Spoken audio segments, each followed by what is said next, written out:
Assalamualaikum warahmatullahi wabarakatuh. Apa kabarnya semua? Semoga kalian baik-baik saja. Kali ini saya akan membahas alur novel Donghua Swallowed Star. Tanpa basa-basi, yuk langsung disedot.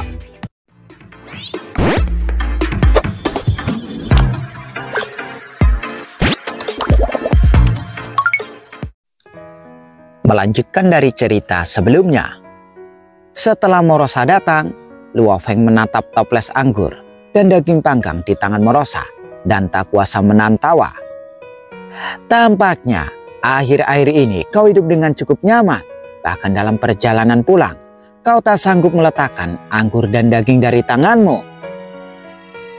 Morosa menggigit daging, menggelengkan kepalanya berulang kali. Nyaman? Sama sekali tidak nyaman. Tuan, Anda mengatakan kepadaku untuk tidak membuat masalah. Selama lebih dari 1 era, saya tidak berani menimbulkan masalah. Itu sungguh menyesakan. Saya harus bertahan dan bertahan. Apakah itu benar-benar menyesakan? Tanya Luo Feng. Morosa mengangguk berulang kali. Kau tahu yang adalah campuran kekuatan. Dan beberapa petarung gila sengaja mencari masalah. Dengan amarahku, aku pasti dengan mudah menghancurkan mereka dengan 1 tangan. Namun perintahmu melampaui segalanya. Bahkan jika aku mati, aku tidak akan menentangnya. Jadi, aku harus bertahan, membuat masalah besar menjadi kecil, dan masalah kecil menghilang. Luo Feng menjadi penasaran. Kamu membuat masalah besar menjadi kecil, dan masalah kecil menghilang.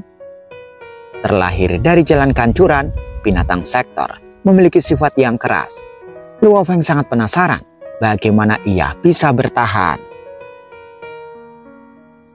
Saya hanya melukai mereka sedikit, membuat mereka merasakan perbedaan kekuatan, lalu membuat mereka membayar denda kecil.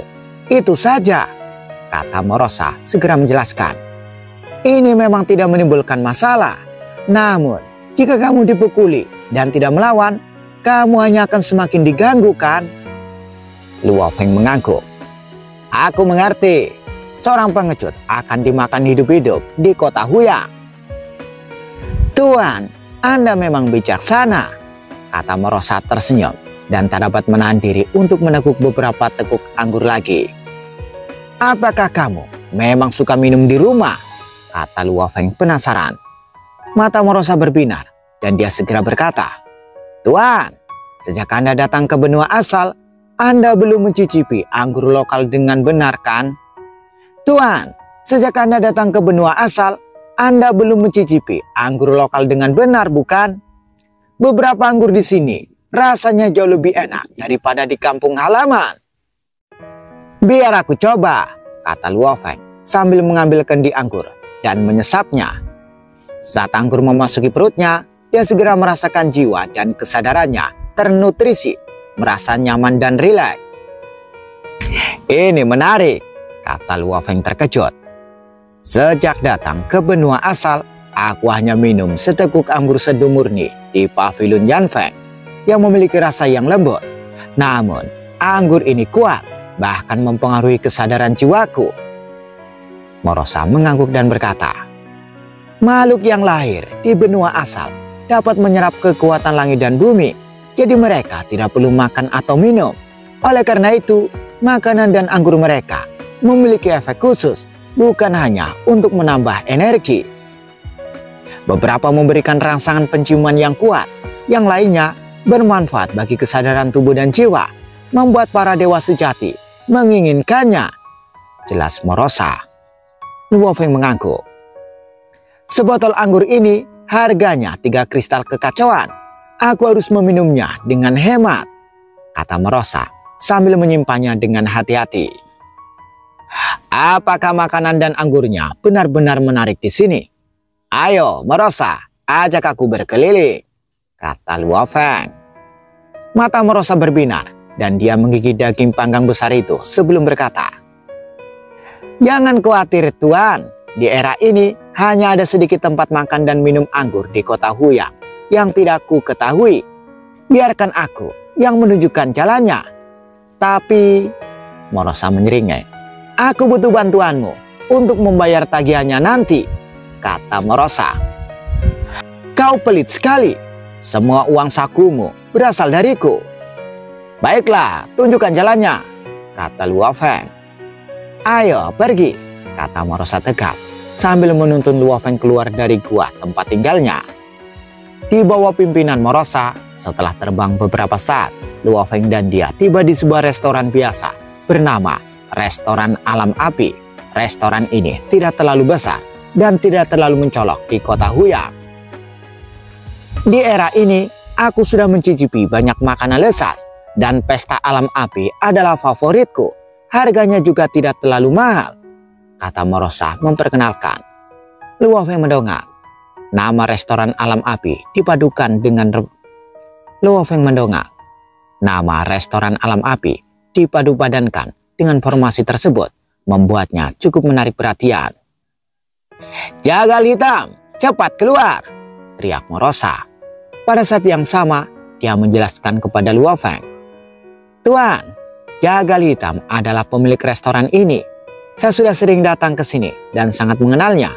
Dia datang ke benua asal melalui jalur reinkarnasi. Melalui jalur reinkarnasi, Luo Feng terkejut. Segera, seorang pria kekar dengan rambut dan janggut seperti jarum baja keluar untuk menyambut mereka. Dia ditutupi sisik, bertarik, dan matanya seperti bintang yang menyala. Dia berjalan keluar dengan antusias, rendah hati, dan penuh hormat. Merupakan suatu kehormatan bagi yang mulia untuk mengunjungi restoran alam apiku. Inilah Dewa Sejati Abadi. Sejak restoran ini dibuka, jumlah pelanggan Dewa Sejati Abadi dapat dihitung dengan satu tangan. Cepat, persiapkan pesta alam api terbaikmu, desak Morosa. Silakan lewat sini, pria kekar jagal hitam segera memimpin. Silakan lewat sini, pria kekar jagal hitam segera memimpin jalan. Di dalam salah satu bangunan kecil restoran alam api, Luo Feng dan Morosa duduk. Saya perlu menyiapkan pesta alam api sendiri. Mohon tunggu sebentar, kata jagal hitam dengan hormat sebelum pergi. Sementara itu, seorang pelayan datang dan membawakan anggur dan makanan pembuka. Begitu pelayan itu masuk, Luo Feng memperhatikannya dan terkejut. Anak kecil, apakah itu kamu? Pelayannya adalah seorang pemuda bernama Zuoxi dari suku yang diselamatkan Luo Feng. Salam, yang mulia, Zuoxi segera membungkuk hormat. Hahaha, Morosa tertawa. Saya sudah sering ke sini dan sering dilayani oleh Zuoxi. Tuan, Anda pernah menyelamatkan mereka sebelumnya dan sekarang bertemu di restoran adalah suatu kebetulan. Betul sekali, Luo Feng mengangguk. Bagaimana kamu bisa bekerja di restoran ini? Yang mulia, setelah Suosun dan aku menetap di kota Huyang, kami perlu mendapatkan kristal kekacauan untuk membiayai hidup dan kultivasi kami. Aku beruntung karena pemiliknya menyukaiku dan mempekerjakanku sebagai murid, kata Zuoxi. Anak ini punya bakat memasak. Memiliki keterampilan memasak yang baik dapat membantumu betah di kota Huyang, kata Morosa. Zuoxi segera berkata, saya belajar dari pemiliknya. Pemiliknya cukup terkenal di kota Huyang, berasal dari alam semesta primitif yang legendaris. Melalui jalur reinkarnasi ke benua asal, dia sudah ahli dalam memasak. Setelah mempelajari beberapa teknik memasak dari benua asal, dia menggabungkan kedua keterampilan tersebut. Di antara dewa sejati ruang hampa, masakan pemilikmu cukup unik, uji Morosa yang sekarang menjadi pencinta kuliner sejati. Zuoxi mengangguk. Aku bekerja keras untuk belajar. Kalau tidak, aku akan dikeluarkan dan dipaksa bertarung di luar. Luo Feng mendengarkan dan bertanya, bagaimana dengan saudaramu yang menetap di kota Huyang bersamamu? Suozun menjadi pengawal biasa bagi sebuah keluarga besar, kata Zuoxi lirih. Dia mempertaruhkan nyawanya. Luo Feng mengerti. Mereka berdua punya bakat, itulah sebabnya mereka menemukan pekerjaan.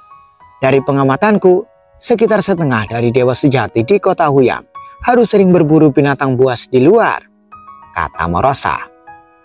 Luo Feng menyadari informasi ini.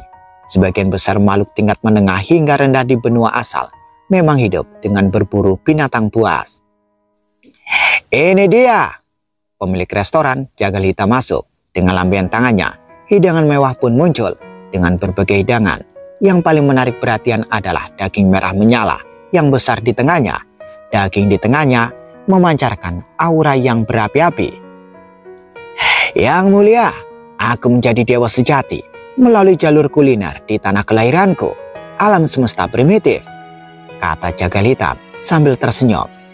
Setelah menjadi dewa sejati ruang hampa, aku melewati jalur reinkarnasi ke benua asap. Namun, aku berjuang untuk membangun diriku di kota Huyang. Hanya dengan keterampilan kulinerku. Jadi, aku mulai dari awal bekerja sebagai tukang daging, membantu menyembelih bahan-bahan binatang buas eksotis, dan mempelajari sifat-sifatnya selangkah demi selangkah. Setelah 5 juta era, akhirnya aku berhasil dan membuka restoran alam api ini. Yang mulia, silakan nikmati pesta alam apiku, kata Jagal Hitam sangat percaya diri. Biarkan aku coba. Luo Feng mulai mencicipi hidangannya. Si Jagal Hitam menyaksikan dengan gugup dari samping. Luo Feng mencicipi setiap hidangan, makanan pembuka dan anggurnya yang enak sekali. Ketika dia akhirnya memakan daging besar di tengahnya, matanya berbinar. Tuan, Anda perlu menggigitnya dalam-dalam untuk menikmati rasanya sepenuhnya, kata Morosa. Luo Feng mendengarkan dan menggigitnya dalam-dalam. Dengan sepertiga dagingnya berterbangan keluar, menyusut dengan cepat ke dalam mulutnya. Dagingnya besar, tetapi dia dengan mudah mengunyah dan menelannya. Ledakan. Luo Feng merasakan api menyebar dari perutnya ke seluruh tubuhnya, seolah-olah memurnikan seluruh tubuh dewanya. Kesadaran jiwanya juga terasa hangat dan nyaman. Menyantap pesta alam api bagaikan menelan dunia api, membuat tubuh dan jiwa suci Anda terasa berubah, kata Jagal Hitam. Anda akan merasa seperti terlahir kembali. Luo Feng tersenyum dan meliriknya. Terlahir kembali? Tidak begitu ajaib, tapi memang sangat nyaman. Bagaimana Yang Mulia merasakannya? Tanya Jagal Hitam yang agak gugup. Tidak buruk, puji Luo Feng. Jagal Hitam mengangguk. Ini adalah kreasi unikku. Di restoran-restoran top kota Huyang, keterampilan memasak diwariskan oleh penguasa kekacauan atau raja-raja dewa. Milikku hanyalah sebuah jalan kecil. Luo Feng menyesap anggur dan berkata, kultivasi adalah hal mendasar, berasal dari alam semesta primitif. Anda tidak dapat mempraktikkan metode kultivasi garis keturunan. Benar sekali, si Jagal Hitam mengangguk. Aku hanya bisa mengikuti jalur hukum, tetapi memahami sumber hukum terlalu sulit. Bahkan di benua asal, di mana hukum jauh lebih jelas, aku masih menemui hambatan dan tidak bisa menerobos. Jadi, aku mencari bantuan eksternal. Dengan membuka restoran, aku memperoleh sejumlah kekayaan untuk membeli sumber daya untuk kultivasi. Namun, menjalankan restoran juga merupakan tantangan, kata Jagal Hitam. Pesta alam apimu cukup lezat, teruskan, kata Luo Feng sambil memakan setengahnya dan menyerahkan sisanya kepada Morosa yang dengan cepat melahap semuanya. Setelah membayar 10 kristal kekacauan, Luo Feng dan Morosa pergi. Jagal Hitam dari restoran alam api dan pelayan Zuozi mengantar mereka pergi di pintu masuk restoran.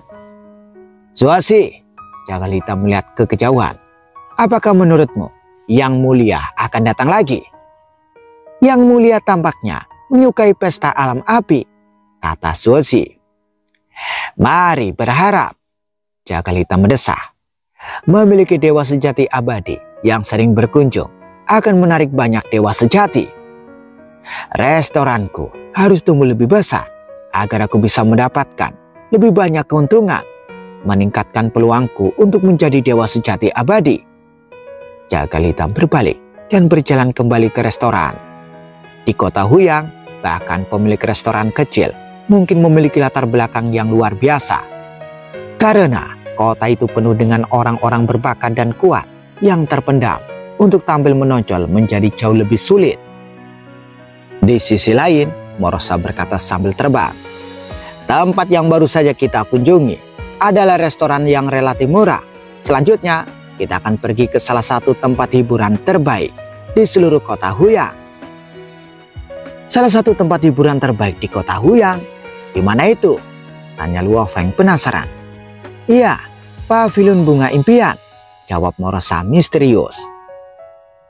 Praktisi dari semua ras biasanya menahan wujud asli mereka agar tampak serupa, tetapi sebenarnya mereka berasal dari spesies yang berbeda, kata Luo Feng. Beberapa bahkan tidak memiliki jenis kelamin dan preferensi mereka sangat berbeda. Bagaimana Paviliun Bunga Impian ini dapat menarik praktisi dari semua ras? Morosa berkata, Anda akan mengerti sebentar lagi, Tuan. Saat mereka mengobrol, komplek bangunan megah muncul di depan. Bangunan-bangunan ini menempati area yang sangat luas dan ditutupi oleh formasi. Orang bisa melihat samar-samar banyak petugas terbang di sekitar dengan tawa, musik, dan raungan yang samar-samar terdengar. Itulah Paviliun Bunga Impian di depan, Morosa mendesah. Semuanya hebat, kecuali harganya yang mahal. Saat itu, sosok berbaju hijau terbang menghampiri mereka dan membungkuk dengan rendah hati. Merupakan suatu kehormatan bagi Paviliun Bunga Impian kami untuk menerima kehadiran Anda yang mulia. Di kota Huyang, dewa sejati abadi adalah makhluk yang paling kuat. Mereka adalah langit kota. Masing-masing memiliki urusannya sendiri, dan Paviliun Bunga Impian hanya sesekali menerima dewa sejati abadi. Ini pertama kalinya aku ke sini. Kamu urus saja semuanya, perintah Luo Feng. Ya, senyum petugas berpakaian hijau itu menawan. Saya akan mengatur aula Lengsing yang paling bergengsi untuk Anda. Terbang ke depan untuk memimpin jalan, petugas itu diikuti oleh Luo Feng dan Morosa. Pembentukan seluruh Paviliun Bunga Impian menyerupai dunia labirin yang sangat luas. Morosa terkagum-kagum.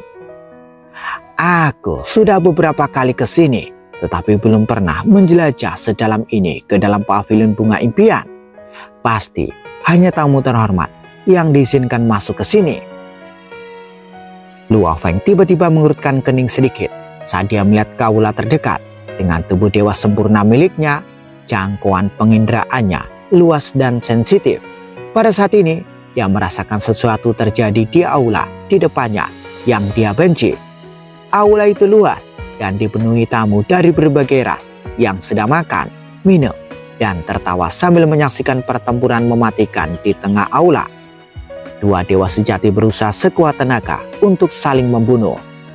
Bagian tengah aula itu merupakan tempat pertumpahan darah dengan lebih dari 10 mayat dewa sejati, masing-masing menampakkan wujud asli mereka setelah mati.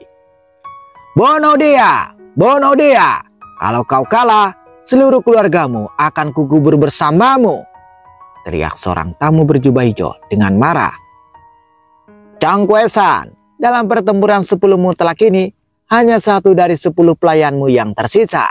Aku masih punya 3 pelayan yang belum bertarung.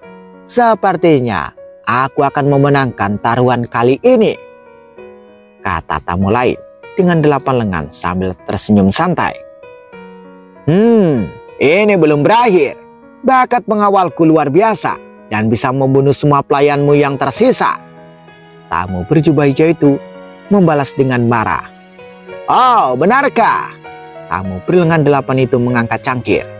Sementara tamu-tamu lainnya juga bersemangat. Chang Kuesan, aku bertaruh kau akan menang, tapi pelayanmu tidak bekerja dengan baik. Hanya 1 yang tersisa. Tenang, pelayanku pasti menang. Dia akan menang. Wajah tamu berjubah hijau itu berubah menjadi tekad. Kedua dewa sejati yang bertarung di tengah juga menjadi semakin heboh. Arena mereka tidak punya jalan keluar. Masing-masing pihak mengirimkan 10 pelayan dan pertempuran baru berakhir ketika satu pihak hancur total. Perjudian yang kejam, namun mereka tidak punya pilihan selain berpartisipasi. Seorang dewa sejati botak jelas-jelas dalam posisi yang kurang menguntungkan dan berjuang untuk bertahan. Dia berpikir, aku meninggalkan sukuku untuk mencari peluang di kota Huyang. Aku memperoleh kekuatan melalui warisan, tetapi hari ini aku akan mati di sini. Aku ingin tahu bagaimana keadaan saudara perempuanku di suku sekarang. Bunuh dia, geram tamu berjubah hijau itu. Bunuh 3 orang sisanya, dan aku akan memberimu hadiah besar. Sungguh konyol, kata tamu berlengan 8 itu dengan percaya diri. Pada saat ini, Luo Feng, Morosa, dan pengawalnya terbang dari kejauhan. Luo Feng meliriknya. Hukum kota Huyang melarang pembunuhan. Namun, mengingat dewa sejati mengejar kekuatan yang lebih besar dan beberapa mendambakan pertempuran, selama kedua belah pihak menandatangani kontrak hidup dan mati, pertempuran sukarela tidak akan diganggu oleh kota. Tetapi Luo Feng dapat melihat sekilas bahwa para dewa sejati yang bertarung di aula itu jelas dipaksa untuk berpartisipasi. Berdengung, Luo Feng hanya melirik. Aura tak kasat mata menyelimuti seluruh makhluk di aula itu. Para tamu yang tengah bersenang-senang dan bertaruh tiba-tiba merasakan kehadiran entitas yang sangat menakutkan. Kedua dewa sejati yang bertarung sampai mati juga membeku di bawah aura mengerikan ini. Pikiran mereka menjadi kosong. Tamu-tamu terkemuka ini sebagian besar adalah dewa sejati ruang hampa, namun tak seorang pun berani bersuara dalam keheningan berikutnya. Yang terhormat, petugas berpakaian hijau yang terbang di samping mereka terkejut dan berhenti. Suasana hatiku sedang baik hari ini, kata Luo Feng dengan sedikit niat membunuh di alisnya. Tapi melihat ini telah merusak suasana hatiku dan menodai mataku. Petugas berpakaian hijau itu gemetar ketakutan dan buru-buru berkata, itu hanya kelalaian dari pihak pavilion bunga impian kami. Kami tidak mengizinkan pertarungan taruhan hidup dan mati seperti itu. Ini salah kami karena membuat Anda kesal. Semua pengeluaran Anda malam ini akan menjadi tanggungan kami. Bawa aku ke aula Lengxing, kata Luo Feng. Ya, petugas berpakaian hijau itu terus memimpin jalan. Morosa melirik aula yang jauh dan mencibir. Sekelompok bocah nakal. Kemudian dia mengikuti Luo Feng ke aula Lengxing. Di dalam aula tempat pertaruhan hidup dan mati terjadi. Semuanya cepatlah pergi, desak petugas yang sedang bertugas. Dewa sejati abadi yang tidak dikenal itu jelas tidak menyukai pertempuran hidup dan mati ini. Cepat, cepat, perintah tamu berjubah hijau Chong Huesan. Semuanya, ayo pergi. Anda beruntung, kata tamu berlengan 8 itu. Tidak berani berlama-lama, ia bergegas pergi, diapit oleh 3 pengawal, dan tamu-tamu lainnya juga bergegas pergi. 2 dewa sejati yang bertarung sampai mati saling memandang. Tidak menyangka kami akan selamat. Mereka mengumpulkan tubuh rekan-rekan mereka yang terjatuh dan segera pergi. Sementara itu, jauh di dalam pavilion bunga impian, aula inti aula Lengxing. Meskipun pavilion bunga impian adalah salah satu tempat hiburan utama di kota Huyang, tempat itu hanya sesekali mengundang dewa sejati abadi, kata Morosa yang duduk di dekatnya. Biasanya, para tamu utamanya adalah dewa sejati ruang hampa yang menuruti hawa nafsu tanpa berpikir panjang. Para pelayan tidak berani menghentikan anggota terkemuka dari klan besar itu. Pelayan berpakaian hijau menyajikan anggur dengan penuh perhatian. Terlalu banyak kotoran di dunia ini, bagaimana aku bisa mengaturnya? Luo Feng berkata dengan santai. Aura yang aku lepaskan hanyalah sebuah peringatan. Bagaimana jika mereka mengabaikan peringatanmu dan tetap tinggal di sana? Tanya Morosa.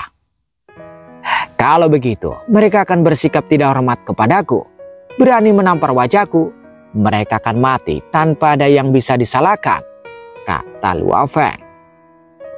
Tuan sungguh baik hati memberi mereka kesempatan untuk hidup, kata Morosa segera menambahkan.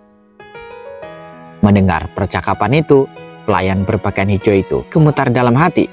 Banyak tamu di aula itu berasal dari klan-klan teratas di kota Huyang. Tapi dewa sejati abadi yang tidak dikenal ini akan membunuh mereka begitu saja. Atau apakah dia hanya menggertak?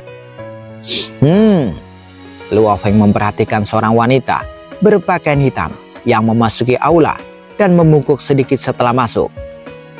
Yang terhormat, pelayan berpakaian hijau itu memperkenalkan. Ini adalah Suoya, murid pribadi dari Master Pavilion kami. Morosa menambahkan, di antara dewa sejati abadi di kota Huyang yang ahli dalam seni ilusi, hanya Master Pavilion Bunga Impian yang menggunakannya untuk menghibur tamu. Luo Feng mengangguk.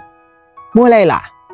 Luo Feng penasaran dengan ilusi macam apa yang digunakan Pavilion Bunga Impian untuk menarik praktisi dari semua ras.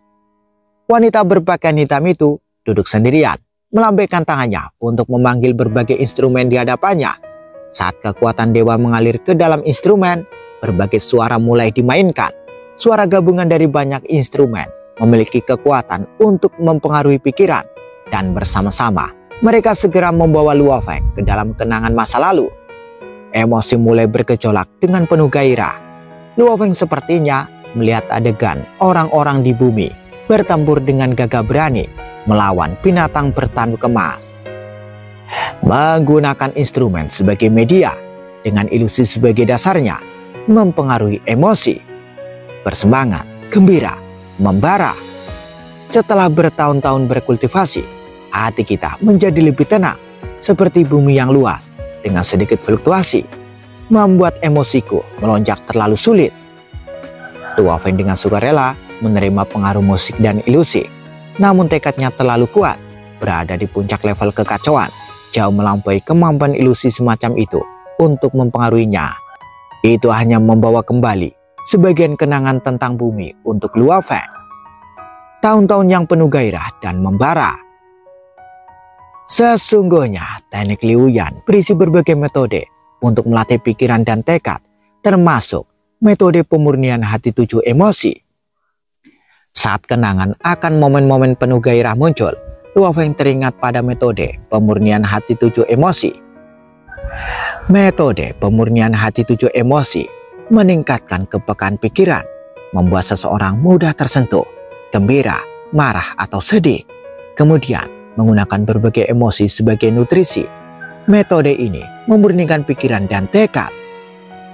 Dengan pemikiran ini, Luo Feng mulai melatih metode pemurnian hati 7 emosi. Teknik ini dengan cepat meningkatkan kepekaan emosionalnya. Sebelumnya, musik dan ilusi hanya sedikit beresonansi padanya. Tetapi sekarang, efeknya menjadi berkali-kali lipat lebih kuat.